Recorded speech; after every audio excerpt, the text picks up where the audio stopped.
अब electric scooters का बहुत ज़्यादा ट्रेंड आ गया और फ्यूल प्राइसेस बढ़ने के बाद तो भाई सब लोग इलेक्ट्रिक स्कूटर्स के बारे में बात कर रहे हैं। बट क्या ये सच में एक अच्छा ऑप्शन है या नहीं, क्या ये फ्यूचर के लिए सेफ है या नहीं, ये सभी कुछ हम लोग डिस्कस करने वाले हैं स्वप्निल सिद्धा सर के साथ। तो सर मेरा आपसे यही क्वेश्चन है कि पहले लोगों के एक्सपीरियंस बहुत अच्छे नहीं रहे हैं और कुछ प्रॉब्लम भी आती थी। अब राइट नाउ बहुत सारे नए ऑप्शन हैं, तो उस पर आपका क्या ओपिनियन है? आप सही बोल रहे हो, पहले भी लॉन्च हुई इलेक्ट्रिक व्हीकल्स, लेकिन उस समय प्रॉब्लम दूसरी थी। उस समय टेक्नोलॉजी इतनी एडवांस नहीं थी, गवर्नमेंट भी प्रोएक्टिवली इतना उसको चेज नहीं कर रहा था। लेकिन विद टाइम टेक्नोलॉजी इंप्रूव हुई, फ्यूल प्राइसेस राइज हुए, गवर्नमेंट को भी लगा कि इन्वायरमेंट को बचाना चाहिए, पोल्यूशन का भी थोड़ा बहुत कंसर्न रहा अपने यहाँ पे। तो इस कारण से अब गवर्नमेंट जो ला रही नई टेक्नोलॉजी ला रही है, मैन्युफैक्चरर्स भी एडवांस्ड हो गए हैं। उस कारण से मुझे लगता है कि जो इलेक्ट्रिक व्हीकल का जो आने वाला है सीन वो बहुत ही अच्छा रहेगा, गाड़ियाँ भी बहुत अच्छी रहेंगी।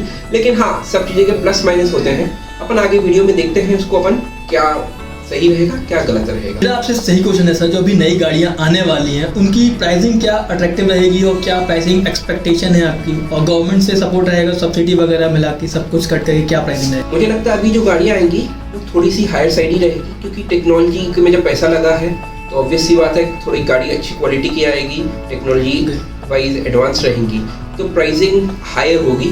लेकिन अगर मैन्युफैक्चरर्स इसमें थोड़ा सा कर सके, गवर्नमेंट की सब्सिडी अच्छी मिल सके, तो प्राइसिंग जितनी लो रहेगी इलेक्ट्रिक व्हीकल की, सक्सेस रेट इलेक्ट्रिक व्हीकल का उतना ही हाई रहेगा। क्योंकि एक इनिशियल इन्वेस्टमेंट ही रहेगा इलेक्ट्रिक व्हीकल में, उसके बाद तो आपकी जो कॉस्टिंग रहती है चलाने की गाड़ी वो बहुत ही कम रहेगी कंपेयर टू पेट्रोल व्हीकल्स।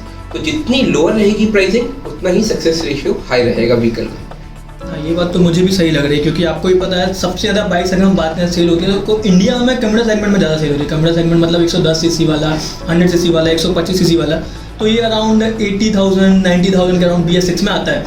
तो वो सर के हिसाब से प्राइसिंग ज़्यादा अट्रैक्टिव होगी। बट राइट नाउ प्राइसिंग थोड़ी सी हाई है। एक प्रॉब्लम जो मुझे मन में भी आती है और आपके मन में भी डाउट आता है कि इसे ले तो लेंगे, जैसे अभी किसी का नाम रिवील नहीं करेंगे, बट रिसेंटली अभी बुकिंग बहुत सारी ओपन हो गई है और ऑल ओवर इंडिया मिल रही है। बट सर्विस का क्या? क्योंकि हम देखते हैं कई व्हीकल्स लॉन्च तो हो जाते हैं बट सर्विस के मामले में परेशान हो जाते हैं। तो आपका सर्विस के मामले में क्या ओपिनियन है? सर्विस का मेरे को लगता है बहुत बड़ी प्रॉब्लम होगी आज की डेट में, क्योंकि आपको इलेक्ट्रिक व्हीकल में सर्विसिंग का बहुत बड़ा इशू नहीं रहेगा। मेन जो उसमें आता है बैटरी का। सबसे बड़ी बात यह है कि मैन्युफैक्चरर्स या जो भी सेलर्स हैं उस इलेक्ट्रिक व्हीकल में क्या वारंटी देना चाह रहे हैं या क्या दे रहे हैं। अगर 2 साल 3 साल की वारंटी है तो उसको कैसे केटर करेंगे। तो सबसे इंपॉर्टेंट चीज़ रहेगी बैटरी की। अगर मेट्रो सिटीज़ है, बॉम्बे, मुंबई, दिल्ली, कलकत्ता, बैंगलोर, जो टेक्नोलॉजी बड़ी एडवांस सिटीज़ है, वहाँ पे ये सब इश्यूज़ नहीं आएंगे। लेकिन हाँ, छोटी सिटीज़ में कैसे केटर करेंगे, क्या चीज़ें वो करेंगे, वो बहुत बड़ा इंपॉर्टेंट क्राइटेरिया है। एक चीज़ मैं और बोलना चाहूँगा, जैसे हाइपर चार्जिंग स्टेशंस बड़ी मेट्रो सिटीज़ में सब जगह मिल जाएगा, लेकिन छोटी से जगह का क्या? छोटी जगह में कैसे आएगा हाइपर स्टेशन, कब तक आएगा? से बिलोंग करते हो तो थोड़ी सी प्रॉब्लम तो होगी, क्योंकि आप अगर देखें अपने घर में जो स्विचेस रहती हैं जब अपन चार्जिंग करते हैं वो 5 एम्पियर की रहती है। अगर आप बैटरी अपनी 5 एम्पियर उसमें स्विचेस में लगा के चार्ज करोगे, आपको कम से कम 12 से 14 घंटे लगेंगे फुल बैटरी चार्ज करने में। पहली चीज। दूसरी चीज, 1 या 2 मैन्युफैक्चरर्स ही हैं जिनने बैटरी ऐसी दी है जो गाड़ी से निकल के आप चार्जिंग पे लगा सको। बाकी का क्या, फिक्स बैटरीज रहेंगी। आप बड़ी बड़ी सिटीज जहाँ फ्लैट सिस्टम है, जहाँ 100 फ्लैट्स हैं, वहाँ पे आप कैसे नीचे चार्ज करोगे?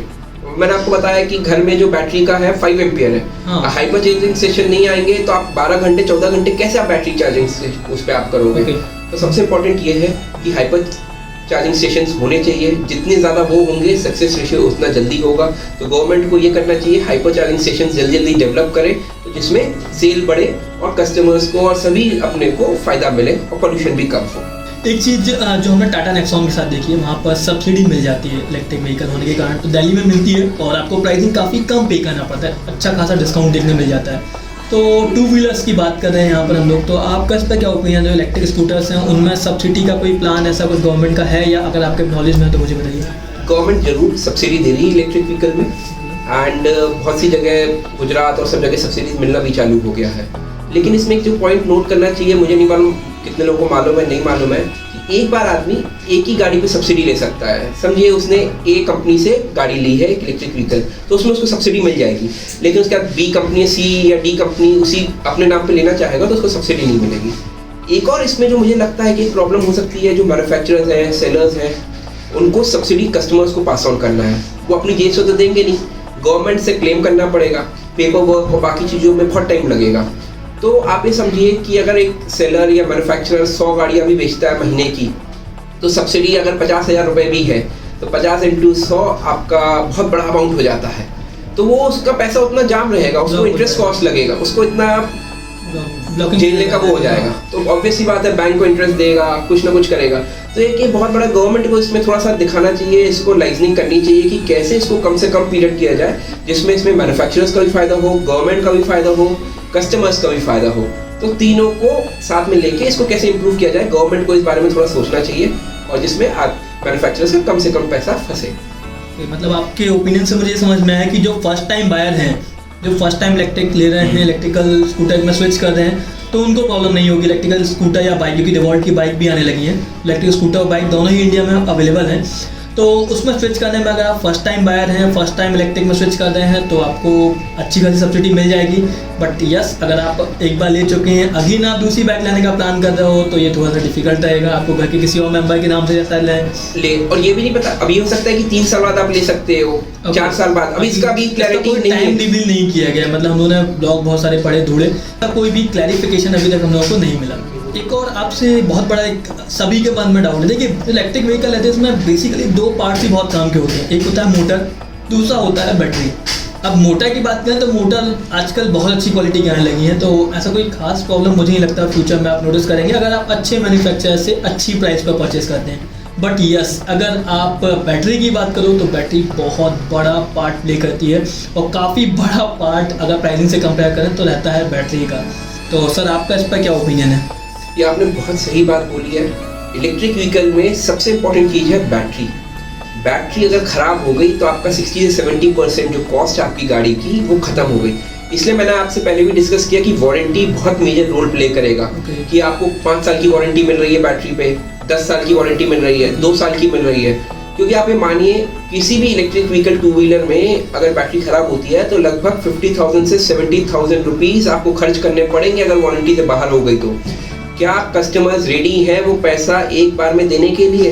अब 3 साल में मैं आपसे बोलूँगा आपने 1 लाख की गाड़ी ली है और 3 साल बाद आपको 50 से 70 हज़ार रुपए सिर्फ बैटरी पे लगाना है क्योंकि वो वारंटी से बाहर हो गई है। मैं आपसे नहीं बोल रहा हूँ कि 3 साल की वारंटी है, हो सकता है वारंटी 10 साल की हो। अगर 10 साल की वारंटी है तो वेल एंड गुड है, फिर आपको इतना पैसा खर्च नहीं करना। अगर 2 साल की वारंटी है और बैटरी तीसरे साल में खराब हो जाती है तो आपको 50,000 से 70,000 रुपए खर्च करने पड़ेंगे बैटरी चेंज करवाने में। तो कस्टमर्स को ये सब चीज़ें सोचनी चाहिए जब इलेक्ट्रिक व्हीकल लें। ओके, लाइक टाटा नेक्सॉन में 8 इयर्स की वारंटी क्लेम की जाती है, बट वो 4 व्हीलर है। बट 2 व्हीलर्स में यहाँ पर कोई भी ऐसा क्लैरिफिकेशन कंफर्मेशन नहीं है कि कैसे क्लेम करेंगे। तो अगर वारंटी ज़्यादा रहेगी, ज़्यादा ट्रस्ट रहेगा और लोग लेने के पहले ज़्यादा सोचेंगे नहीं, क्योंकि अभी सबसे बड़ा बैटरी का ही डिसअपॉइंटमेंट रहता है कि भाई बैटरी अगर ख़राब हुई तो क्या करेंगे।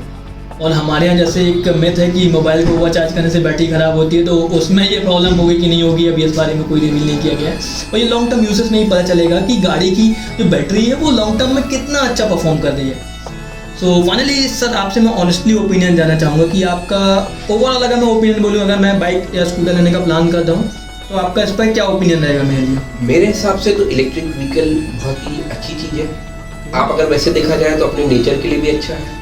अपन को देख रहे हो आप, वैसे ही कितना पोल्यूशन है। देखिए गाड़ी बहुत अच्छी है, बस वारंटी पीरियड बढ़ जाए, अगर 7-8 साल 10 साल हो जाए तो इलेक्ट्रिक व्हीकल बहुत सक्सेसफुल हो जाएगी। आप पेट्रोल के प्राइस देख रहे हैं कितने बढ़ गए हैं, तो इलेक्ट्रिक व्हीकल सक्सेस होने का 2-3 पॉइंट्स मैं बोलूँगा। एक तो प्राइसिंग कम रहे, कॉम्पिटिटिव होनी चाहिए। दूसरी चीज वारंटी अच्छी होनी चाहिए जिसमें कस्टमर्स की जेब से पैसा न लगे वारंटी से बाहर होने के बाद। देखिए वारंटी तो एक लिमिटेड टाइम तक ही रहेगी, उसके बाद तो आपको खर्च करना पड़ेगा। तो वारंटी जितनी ज़्यादा से ज़्यादा हो उतना अच्छा है। ओके, देखा जैसे जब भी कंपनियां वारंटी जो ऑफर करती हैं उससे ज़्यादा ही लाइफ मिलती है। तो अगर कंपनी हमको 5 इयर्स प्लस वारंटी देगी तो हमारे अंदर ट्रस्ट आएगी, गाड़ी एटलीस्ट 5 इयर्स से ज़्यादा तो चलेगी, क्योंकि कंपनी उतनी वारंटी देती है जितनी उसकी लाइफ उसने टच की हुई होती है। तो आपको इससे एक ट्रस्ट फैक्टर कहीं ना कहीं मन में आ जाता है कि गाड़ी 8 साल चलेगी, 6 साल चलेगी, वो चीज़ अच्छी है। थर्ड पॉइंट मेरा ये है, अगर आप मेट्रो सिटीज़ में हैं तो कोई इशू नहीं है, क्योंकि यहाँ पर आपको हाइपर चार्जिंग स्टेशन आराम से मिल रहे हैं एंड आपको चार्जिंग की कोई प्रॉब्लम नहीं होगी। तो मेट्रो सिटीज़ वालों को कोई प्रॉब्लम नहीं, लेकिन हाँ जो दूसरी सिटीज़ हैं, छोटी छोटी सिटीज़ हैं, वहाँ पे थोड़ा सा सोच समझ के सब चीज़ें एनालिसिस करके ही आपको लेना चाहिए और एक बार समझ ले चीज़ों को, उसके बाद ही बाय करें। गाड़ी में कोई इशू नहीं है, इलेक्ट्रिक व्हीकल फ्यूचर है अपने इंडिया का या वर्ल्ड का बोल सकते हैं, तो इलेक्ट्रिक व्हीकल ही बिकेगी 5 साल 10 साल बाद। तो इसलिए आप उसको सोच समझ के अपना डिसीजन लें और इलेक्ट्रिक व्हीकल खरीदना चाहिए। एंड फाइनल वर्डिक्ट यहाँ पर सर का एक ओपिनियन था कि जो सर ने यहाँ पर जो भी व्यूज़ रखे हैं उस पर सर आपका क्या ओपिनियन है? मैंने जितने भी व्यूज़ रखे हैं मैंने ऑनलाइन देखा, जो स्टडी करी, जितने मटेरियल मेरे को हो पाए मैंने उसको देख के उसकी स्टडी करके अपने व्यूज़ रखे। हो सकता है मैं बहुत जगह गलत भी हूँ, लेकिन ये जो व्यूज़ है मेरे रीडिंग और दूसरी चीज़ों के उस पर है। तो किसी को अगर हर्ट हुआ हो या गलत लगा हो तो कृपया करके मुझे कमेंट बॉक्स में बताएं, मैं उसको चेंज करने की कोशिश करूँगा। लेकिन कोई भी लोग इसको पर्सनली ना लें, ये पर्सनल व्यूज़ हैं, टर्म्स एंड कंडीशंस अप्लाइड। यानी हमने किसी मैन्युफैक्चरर का नाम नहीं लिया है और किसी मैन्युफैक्चरर गलत या सही नहीं बोले हैं। ओवरऑल एक इलेक्ट्रिक व्हीकल्स के बारे में हमने बात की। तो आई होप आपको ये वीडियो पसंद आया होगा, और अगर आपको स्वप्निल सर का ये ओपिनियन बहुत अच्छा लगा तो प्लीज़ इस चैनल को सब्सक्राइब कर दो, वीडियो को लाइक कर दो और बेल आइकन पर क्लिक करना बिल्कुल भी मत भूलना, क्योंकि स्वप्निल सर ऐसे ही कुछ अलग टाइप की वीडियोस लाते रहते हैं जो आपकी लाइफ में एक बहुत बड़ी वैल्यू ऐड करेंगे। Thank you.